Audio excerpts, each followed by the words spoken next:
Life with Hurler is always just difficult, and even though we're home doesn't mean that the doctor's appointments and everything changes. Hurler Syndrome is a rare genetic disorder. The patient doesn't produce an enzyme to break down a sugar molecule. Essentially, the trash is building up in their body and the dump truck's not hauling it off. And so it eventually attacks their organs and their brain, and it results in death. The best treatment option available for Hurler patients right now is a bone marrow transplant. It's best to be diagnosed and in the bone marrow transplant process by the age of 2. Otherwise, the body has already been attacked and the decline in the quality of life is so bad that the bone marrow transplant is even more risky. Early diagnosis is very important. Kendi was diagnosed at 9 months. Lincoln was diagnosed at 2 weeks. They go through a bone marrow transplant to protect their brain. It's the only treatment option to pass the blood-brain barrier. Otherwise, they can do enzyme replacement therapy, and it's a 6-hour infusion every week, but it does not pass the blood-brain barrier. So ultimately, they normally pass away in their teens. To go through a bone marrow transplant, they need so much blood, and you receive platelets and blood. And so not only do you need blood, but you have to take so many labs a day that they place ports or central line in their chest so that they always have lines hanging out that you can draw from and give to. A port is under the skin, so you access it with a needle. The lines are just lines that hang out all the time.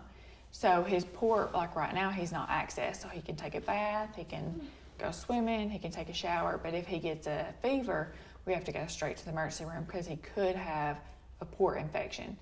The lines, he did end up getting lines to go through transplant with, and so they're out all the time, and they basically stay accessed, but you can't take a bath, you can't be in water or go swimming, and you have to flush them every day. The port was a little bit harder through transplant because he had to be de-accessed and re-accessed every week, but right now he's the golden patient for that. He's had it for so long, so we just put some numbing cream on and go in. He doesn't care to have his port accessed. They just stick the needle in. He just never cries or anything. That's one of the milestones in the process, is having your lines removed. So just to be able to take a bath. Yeah, which at first which they say a lot of the chemo patients, it does something to your skin, and so the bath just, the way it feels is odd. So for the first couple of times, they both hated it, cried, which they hadn't had a bath in 4 months. Once you get discharged from the hospital, you have to stay within 20 miles.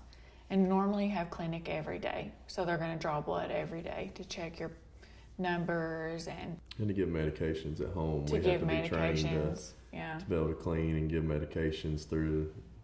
They give us a pump and send all our medications wherever you're at every day, and you end up giving the medications yourself. Because they're so sick or so young that they can't take the medications by mouth. And when you get out, you've got 8 to 10 medications that you're trying to put down a 1-year-old, and it just doesn't work out very well. So you give a lot intravenously. So that's what most people celebrate, the 100-day mark.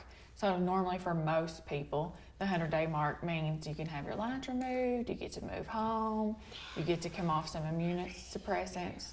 It wasn't the case for our kids, but in a bone marrow transplant, normally day plus 100 is a big milestone.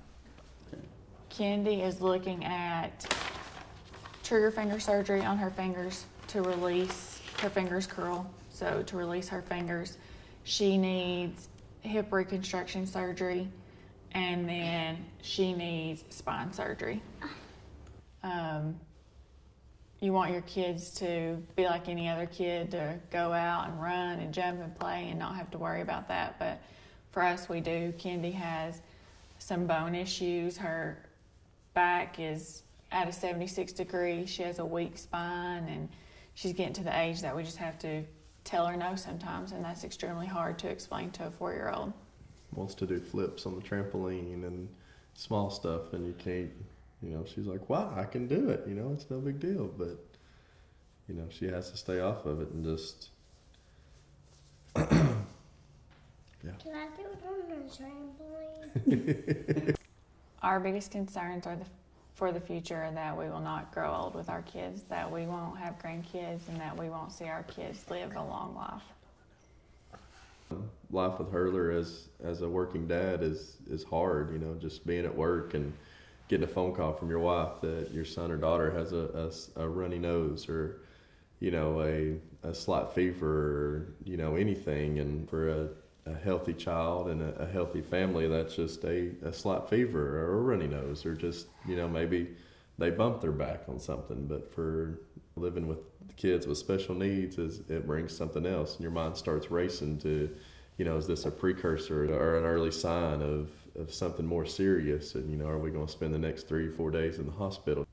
Yeah, my eye's hurting. Oh, it is? You scratched it?